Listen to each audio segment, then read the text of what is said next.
Nagyon szépen köszönöm. A következőkben pedig Sáradi Krisztinával fogok beszélgetni az FMC területi szakmérnökével a különböző napraforgóban használható technológiai megoldásaikról. Köszöntelek téged. Mivel érkeztél hozzánk? Köszöntelek én is, Janka, és a nézőket is. Napraforgónak a növényvédelméről szeretnék néhány szót szólni, kitekintve a gyomírtásra, napraforgó táplálására, védelmére, tulajdonképpen egy átfogó képet adni, hogy mivel is tudunk segíteni mi a partnereinknek. Gyomírtás tekintetében már az alapgyomírtásnál is ott vagyunk, tehát egy Successor 600-as kezeléssel tudunk segíteni a növény indulásánál, így a gyom kompetenciát ki tudjuk iktatni. A Successor 600 az leginkább az egyszikű gyomoknak a kontrollálására alkalmas készítményünk, viszont van egy olyan kellemes mellékhatása, hogy a kétszikű gyomokat is harmonikus kelésre biztatja, és utána későbbi felülkezeléseket sokkal könnyebben fogjuk tudni kezelni és alkalmazni.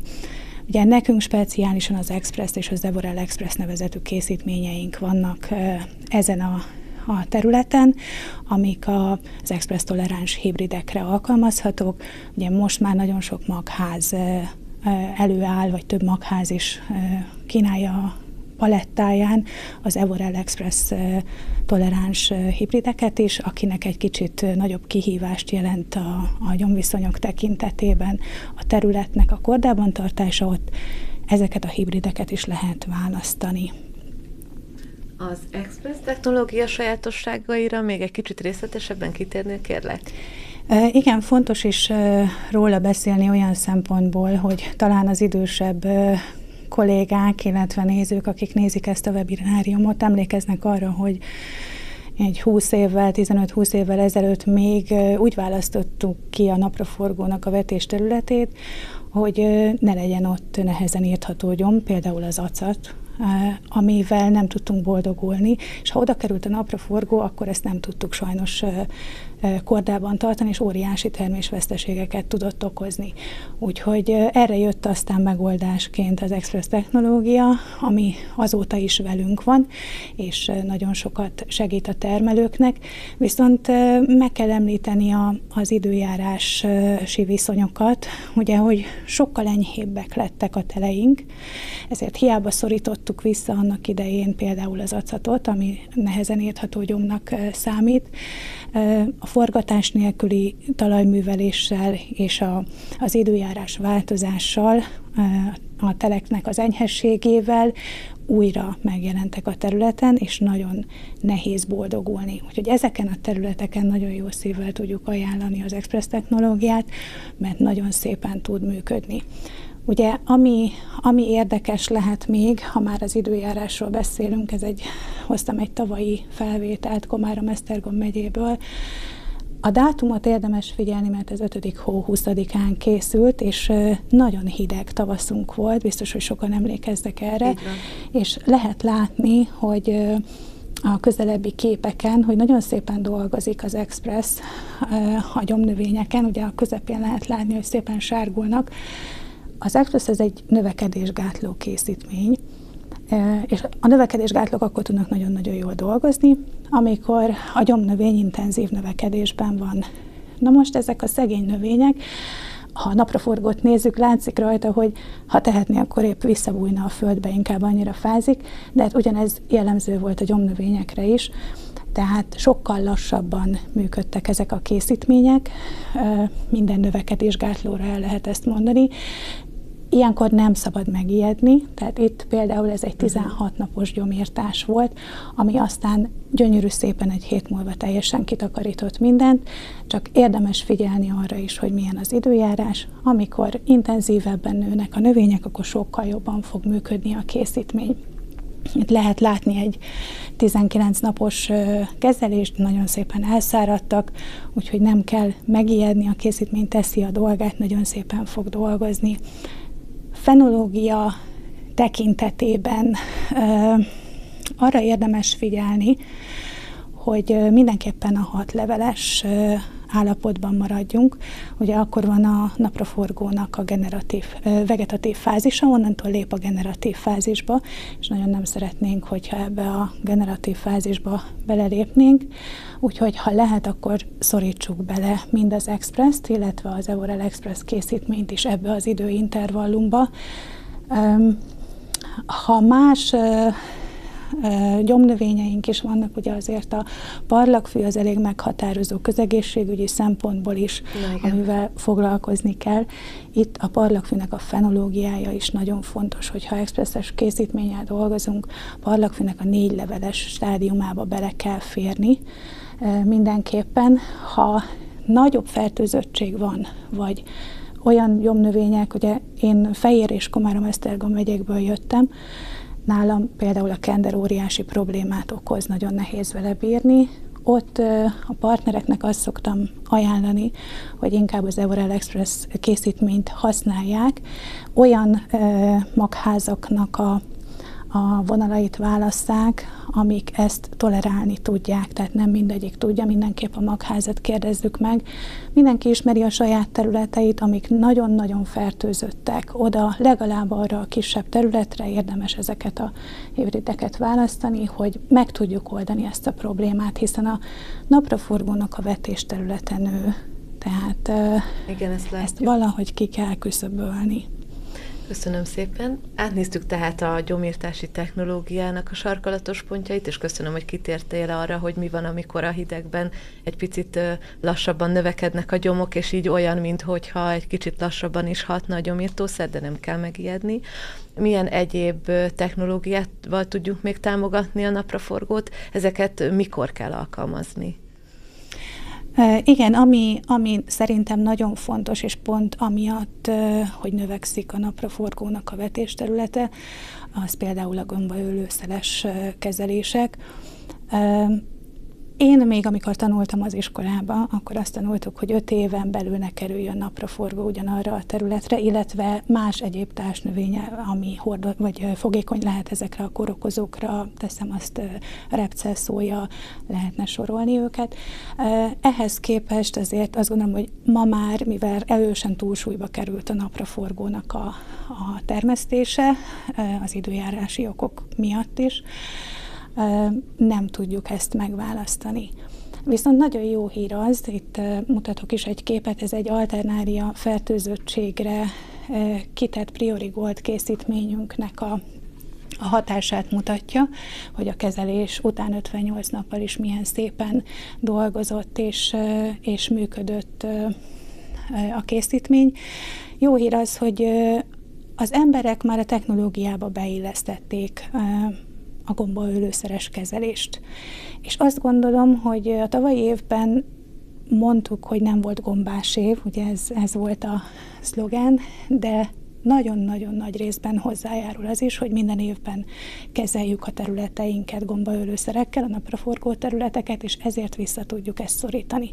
Mivel ilyen túlsúlyban vannak ezek a kórokozók a területeken, illetve utána is, a napraforgó után is gazdanövények kerülhetnek. Azt gondolom, hogy nagyon fontos, hogy továbbra is ezeket a készítményeket használjuk. A Priori Goldot én akkor ajánlom kijuttatni, amikor nagyjából egy csillagbimbós állapotban van már a növényünk. Ilyenkor általában még a traktor hasa alatt elfér, nem is muszáj hozzá hidas traktort bérelni, ha valakinek esetleg nincsen. És aki esetleg foglalkozott már napraforgó termesztéssel, azt tudja, hogy ettől az állapottól kezdve 3 héten belül napraforgó legalább egy 1,5 métert fog nőni. Tehát nagyon gyorsan, óriásit ugrik, és én azt gondolom, hogy egyáltalán nem mindegy, hogy ebben az időszakban a növényünknek van-e védelme. Itt nagyon jól beilleszthető, és ebben az időszakban meg fogja védeni a napraforgónkat. A másik fontos dolog, ugye mutattam a hidegsokkos napraforgókat, ugye a szélsőséges időjárás, itt az előző előadó Katalin is említette, hogy mi mindent tud produkálni. A szárazságtól kezdve, ugye az asszályos évek az elmúlt 3 évben azért rányomták a bélyegét a termesztésre. Nagyon fontos szerepet játszottak, de a hideg is. ezekben az időszakban nagyon jól meg lehet támogatni a növényeket, támogató, biostimuláló, illetve lombtrágyatartalmú készítményekkel. Nekünk egy készítményünk, a Rhizomagic, ez pont erre alkalmas. Ugye tudjuk, hogy amikor asszály van, ez biológia 7. osztály szerintem, úgyhogy mindenki képbe lesz, ozmózis nyomással, félig elteresztő hártya, ugye tudjuk, hogy a folyadék mindig a töményebb irányba fog áramolni. Ha látjuk itt ezt a jobb oldali képet, hogy micsoda óriási szárazság van a talajban, akkor el tudjuk képzelni azt, hogy mondjuk a gyökérnek a felületéről elindul szépen a folyadék a töményebb irányba. Viszont, hogyha adunk neki olyan készítményeket, amikben ozmolitok vannak, mint például a Rhizomagicben is találhatók ezek, akkor szépen a növény sejtjeiben betöményedik a sejtállomány, és sokkal könnyebben, jobban fel fogja tudni venni még azt a pici folyadékot, ami esetleg a talaj kapillárisaiban megtalálható, illetve mivel a készítményünkben van lombtrágya rész is, tehát nitrogént, foszfort, káliumot és egyéb mikrotápanyagokat is tartalmaz, ezért a káliumot tudjuk, hogy a sztómáknak a nyitására, a záródására alkalmas anyagról van szó, a sztóma záródását is fogja tudni szabályozni ez a készítmény, így nem fog annyira lihegni a növény, nem is tudom, hogy fogalmazzak szépen, tehát a kipárgolgása sem lesz olyan erőteljes, és jobban meg tudjuk védeni az asszálytól, körülbelül egy 3, de akár 4 hetet is tudunk nyerni a következő csapadékig. Köszönöm, hogy ilyen jól elmagyaráztad ennek a működési vagy hatási elvét. Hogyha visszatérünk egy kicsit a gyomírtószerekre, ígérted, hogy hozol nekem egy videót, amiben láthatjuk, hogy mekkora különbség van egy eredeti, meg egy generikus gyomírtószer hatása között. Igen, ugye azt szoktuk mondani, hogy szulfonilureákat mindenki tud gyártani, tisztán gyártani nagyon kevesen tudják. A felvételt érdemes nézni, hogy mi a különbség a két növényállomány között. Ugye a mi gyárainkban nagyon szépen tisztán tudjuk ezeket a készítményeket gyártani, de tudni kell, hogy gyártás során különböző izomerek keletkeznek, amik nagyon sokszor nem is feltétlenül szennyező anyagok, hanem más szulfonilureák. És ugye nagyon érdekes a megfogalmazása a magházaknál a hibrideknek, mert sokan azt mondják, hogy SU-toleráns hibrideket árulnak, ami olyan szempontból faramúci egy kicsit, mert nem tolerálnak minden szulfonilureát ezek a napraforgó hibridek, úgyhogy ezzel egy kicsit figyelni kell, és hogyha most választani kellene a két terület között, én biztos, hogy az alsót választanám, és én azért hoztam ezt a videót nektek megmutatni, mert hogy amikor kezeljük a területeinket, akkor általában nincs ott, hogy mi lett volna, ha. És itt viszont nagyon szépen látjuk, hogy mi lett volna, ha. Tehát látom azt, hogy lehetett volna ez bizony jobb is. És igen, sokszor, látszik. Igen, és sokszor, amikor mondjuk kiteszem az egyik készítményt, akár mondjuk a generikus készítményt, megyek, nézegetem, hideg volt, igen. Lehet, hogy tavaly olyan állomány volt ott, vagy olyan kezelés, ami most idén visszarúg, azt fogja egy kicsit a napraforgót. Állunk a tábla szélén, és vakarjuk a fejünket, hogy vajon mi is lehet a probléma, és előfordulhat, hogy csak egy ilyen egyszerű, pici probléma van ezzel a dologgal, ami nem is olyan pici probléma, mert 300-500 kilókat is elvehet hektáronként a termésátlagunkból. Úgyhogy én azt gondolom, hogy ezzel nagyon-nagyon fontos foglalkozni, és úgy gondolom, hogy a generikus készítményeknek, tribenuronmetil készítményeknek nincs helye a napraforgóban, mindamellett, hogy engedélye sincsen.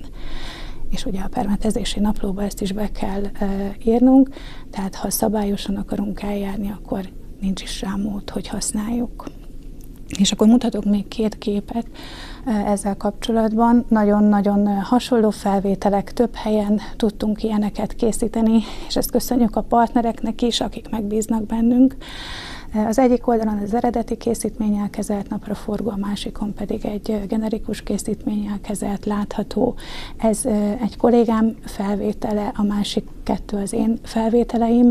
Amit érdemes megnézni például a baloldali képen, hogy a tenyésztőcsúcsok teljesen el vannak halva. Tehát ezt már nem is tudnám állományban megmutatni, mert ez a napraforgó nem maradt meg, tehát tönkrement. Én azért mondom, hogy ne spóroljunk ezen, tudom, hogy vonzó tud lenni egy ajánlat, de nem mindig éri meg. Jó, és akkor még egy apróságot hoztam, amivel szeretnénk segíteni a partnereinket. Ugye itt látszik, hogy az egész területen és az egész fenológiai stádiumban ott vagyunk a napraforgó technológiában. Ez a kis technológiai füzetünk, ami a BBCH skálát tartalmazza, ez online megtalálható nálunk fent a neten. Itt mutatok is egyet, ha belefér a kamerába. Így néz ki, nyomtatott állapotban, de mindenki a honlapunkon megtalálja. Ugye januártól törvényi kötelezettség, hogy a permetezési naplóban a BBCH stádiumokat be kell írni, úgyhogy ezzel próbálunk segíteni a termelőknek. Nagyon szépen köszönöm, Krisztina. Én is köszönöm szépen.